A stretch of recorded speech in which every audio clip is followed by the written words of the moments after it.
Antes de começar o vídeo, eu quero pedir a você que acompanha o Blog da Cidadania que se inscreva no nosso canal. Curta e compartilhe os nossos vídeos, acione o sininho das notificações, que assim você nos ajuda a fazer o nosso trabalho. E vamos ao vídeo.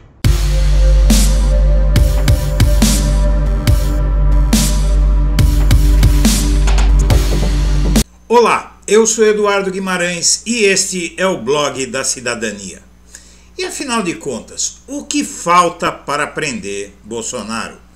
Nas últimas horas, acumulou-se a quantidade enorme de evidências, provas, indícios, toda sorte de elementos que podem condenar Bolsonaro com facilidade. O STF já tem, segundo a imprensa, material mais do que suficiente para uma condenação de Bolsonaro. E nesses processos em que ele é incriminado por tudo que está aparecendo, vários deles estão no Supremo, ou seja, não tem recurso a uma instância superior. Ou seja, por que é que Bolsonaro ainda não foi preso se tantos auxiliares dele ainda estão presos? Hoje eu vou dizer aqui a você por que é que Bolsonaro ainda não foi preso e quando, muito provavelmente, ele deve ser preso.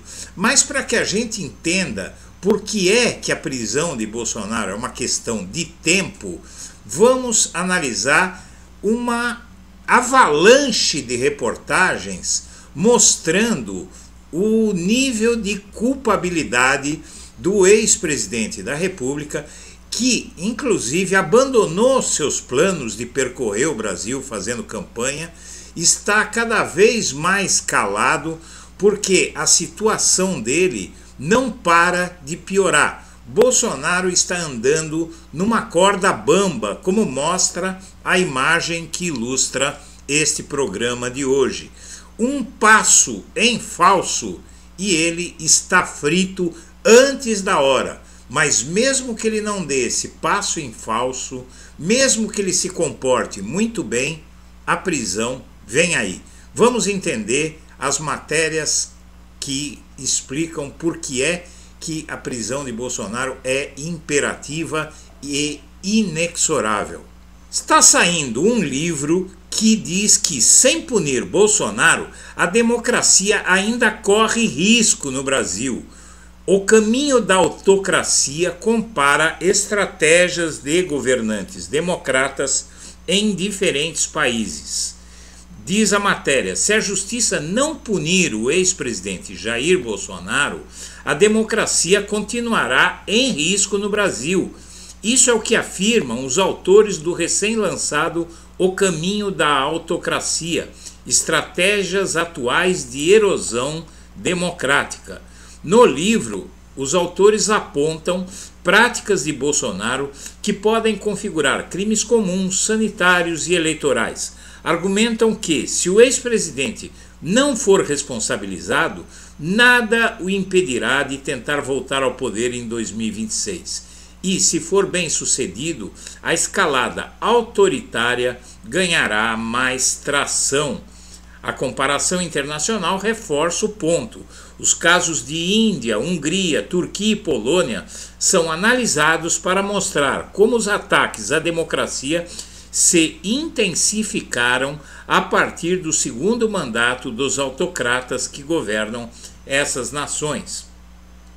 E, na verdade, esse caso desse livro, que esse livro aborda, é realmente algo que tem sido dito a boca pequena e que não tem só essa consequência do risco à democracia.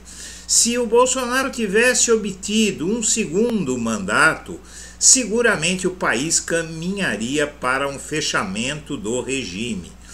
Mas o fato é que, além dessa questão, desse risco à democracia, há também o risco de estimular o surgimento de novos Bolsonaros, porque ele realmente cometeu todos os crimes que cometeu porque achou que os militares iriam dar um golpe e ele não iria responder por tudo que fez.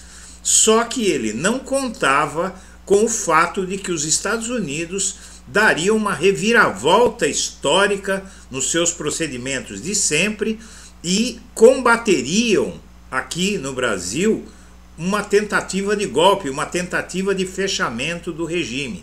Agora, para que se tenha uma ideia da sorte que teve o Brasil, o fato é que se Donald Trump tivesse vencido Joe Biden na eleição do ano passado, perdão, do ano de 2020, o Bolsonaro certamente teria vencido a eleição ou teria dado um golpe de Estado no Brasil para continuar no poder. E não teria, os militares não teriam a oposição dos Estados Unidos. Mas vamos continuar vendo aqui porque é que a casa de Bolsonaro já caiu. Os achados da Polícia Federal nas buscas contra Bolsonaro e seus aliados são impressionantes. A investigação sobre a fraude no Ministério da Saúde avança com a perícia sobre dezenas de aparelhos eletrônicos pertencentes aos alvos. A operação que mirou Bolsonaro, seu ex-ajudante de ordem Mauro Cid e mais 14 alvos por fraudes no sistema de vacinas do Ministério da Saúde, colheu farto material para a perícia e continuidade das investigações. Olhe a contabilidade do que foi apreendido. Foram 12 notebooks, 19 pendrives, 6 HDs de computador e 21 celulares. Todo o material foi reunido pela Polícia Federal e está sendo periciado para identificar conexões que confirmem o envolvimento dos alvos nos crimes apurados pelo STF. Especificamente na casa de Bolsonaro, os investigadores colheram, como se sabe, um celular, um pendrive vermelho e preto de 8 GB e um HD externo de 1 TB com inscrições Backup 2. Da hora que os agentes chegaram ao endereço de Bolsonaro até o fim das buscas, o ex-presidente falou por telefone com um auxiliar e recebeu em casa outros 4 assessores. Aqui a opinião de um analista do portal UOL que diz que ou o Brasil pune Bolsonaro ou provará que países também cometem genocídio. Tudo isso se deve a uma matéria do portal UOL de hoje que diz que mostra que Bolsonaro escondeu o massacre de Yanomamis para não atrapalhar sua reeleição. Diz o analista Leonardo Sakamoto, professor universitário, jornalista, que é desconcertante a informação revelada por Igor Mello nesta sexta no UOL de que o governo Bolsonaro foi avisado sobre a gravidade da situação gerada pelo garimpo criminoso na terra indígena Yanomami, mas decidiu não interferir. O saldo disso, revelado já no início do governo Lula, foi violência, fome e morte.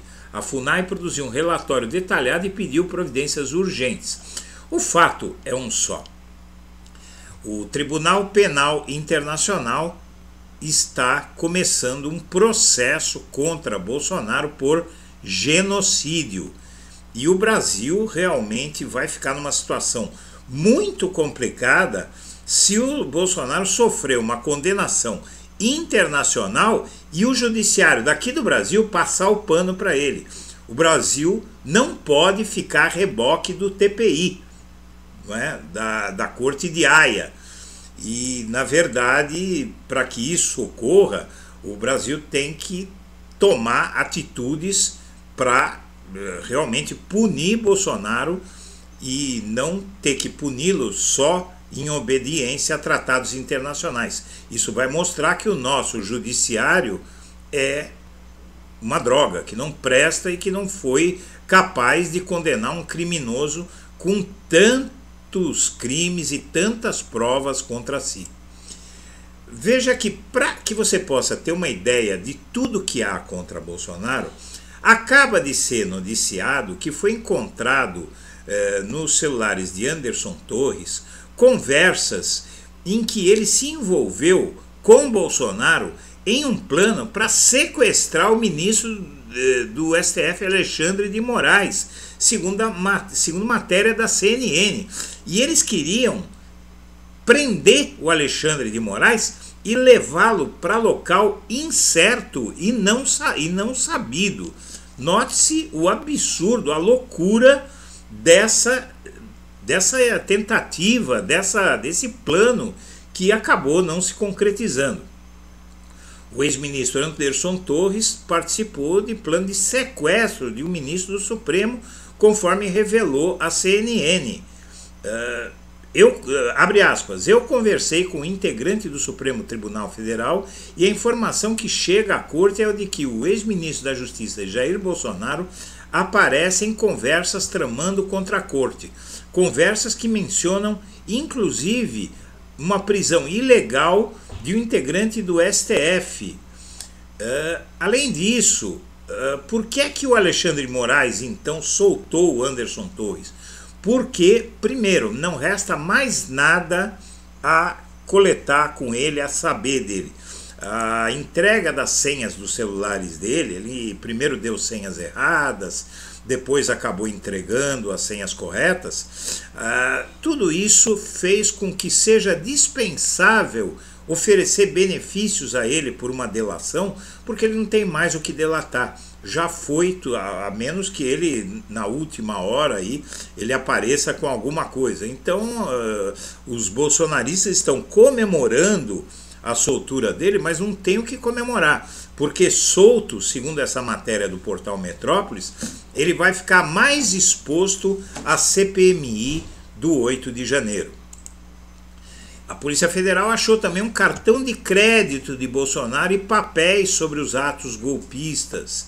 Mauro Cid, o ex-auxiliar, também guardava cadernos com anotações políticas de atos contra o processo eleitoral, e aí fica aquela coisa, não é? Um sujeito com tanta prova contra ele, envolvido em tanta coisa, por que é que ele tinha um cartão, por que é que ele tem em mãos, quer dizer, agora não tem mais porque foi confiscado, um cartão de crédito ativo, um cartão Ourocard ativo do Bolsonaro nas suas mãos?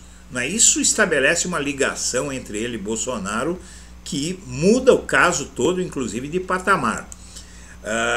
A PF apreendeu também na casa do militar que foi alvo de uma operação hoje, que era o chefe da área de presentes recebidos pela presidência, apreendeu, a Polícia Federal realizou na manhã de hoje no Rio buscas na casa do chefe de gabinete de documentação histórica, que é o responsável pelos presentes, e durante a operação apreenderam o celular dele. Segundo fontes da PF, o objetivo principal da operação era justamente pegar o aparelho, e conseguiram isso. E o general Cid, pai do coronel Mauro Cid, o ajudante de ordens de Bolsonaro, reprovou a fala de advogado isentando Bolsonaro. O pai do Cid, ele está profundamente irritado com seu filho ser o bode expiatório de todo esse processo. Vem mais coisa por aí, não nos esqueçamos de que o Mauro Cid demitiu o advogado indicado pela família Bolsonaro e contratou um especialista em delações premiadas. E por fim, se Mauro Cid não falar, seu celular falará por ele, diz reportagem de Bernardo de Melo Franco no jornal o Globo. Ele diz que os áudios recuperados pela Polícia Federal provam que o golpe era assunto corrente no gabinete de Bolsonaro. Provam, veja só, não é indicam ou insinuam, provam. Depois de 4 meses no xadrez, Anderson Torres voltou a dormir em casa. Os bolsonaristas festejaram a libertação do ex-ministro, que era visto como bomba-relógio na cadeia, mas não devem ter muito tempo para relaxar. Torres já havia perdido o título de preocupação número 1 do grupo. O Mauro Cid agora é a grande fonte de informações sensíveis que podem levar Bolsonaro a ver o sol nascer quadrado. E a Polícia Federal encontra certificados de diamantes na casa de Mauro Cid. Ex-auxiliar de Jair Bolsonaro também tinha uma série de pendrives espalhados por várias partes da casa, que estão sendo todos periciados, e ele é detentor de uma fortuna. Tem mansão de 8 milhões de reais, tem casas nos Estados Unidos, tudo incompatível com a renda de um tenente-coronel. Então vamos agora entender por que é que o Bolsonaro ainda não foi preso e quando ele pode ser preso diante de todas essas provas. Em primeiro lugar, é o seguinte: o Bolsonaro ele está respondendo às ações mais sensíveis contra si no Supremo. Ou seja, não há instância superior ao Supremo Tribunal Federal, certo? Não há uma instância recursal, não há aonde ele se queixar de uma eventual condenação pelo STF. Esse é o ponto 1. Ponto 2. Por que é que, com todas essas provas que há contra o Bolsonaro, ele ainda não foi preso? Em primeiro lugar, estamos no momento de coleta de provas. Prender o Bolsonaro ou qualquer cidadão antes do término do processo, segundo a Constituição Federal, é ilegal, a menos que a pessoa tente interferir ou atrapalhar as investigações. Por isso a imagem deste programa mostra o Bolsonaro andando numa corda bamba sob a legenda "um passo em falso". Se ele der qualquer passo em falso que seja entendido como uma tentativa de obstruir a justiça, aí é prisão preventiva na veia, e prisão preventiva, dependendo do caso, não tem limite. Então ele pode ficar preso até que seja emitida a condenação dele e transitada em julgado no Supremo. E aí nós, cidadãos conscientes, temos que ter em mente o seguinte, minha amiga, meu amigo: ninguém quer que se faça com o Bolsonaro o que se fez com o Lula, que ele seja preso primeiro e investigado depois. O Bolsonaro tem que ter todo o seu direito de defesa, mas ele não tem uma grande expectativa de demora para tudo isso, justamente pelo fato de que o processo dele, os processos nos quais ele está inserido, tramitam na última instância. Então a prisão não deve demorar tanto assim. O processo todo pode demorar 1 ano, pode demorar 6 meses, pode demorar 8 meses, mas não é, devido à importância desse caso, não é algo que se pode esperar que vai durar anos. Vai ter o trâmite desse processo no Supremo. Evidentemente que esse processo vai tomar frente de outros processos e muito dificilmente o Bolsonaro passa de 2024 sem responder pelos seus crimes. Há quem diga que isso pode acontecer ainda nesse ano. Eu não acredito, mas devido à gravidade do que está acontecendo e a tendência do Bolsonaro de desafiar a lei renitentemente, tudo isso pode fazer com que alguma medida cautelar contra ele seja expedida. E era o melhor para o Brasil, porque o Bolsonaro livre é um risco para a democracia brasileira, como bem reza a obra que eu citei no início desse programa. Minha amiga, meu amigo, eu agradeço a atenção e deixo o meu melhor abraço para todo mundo.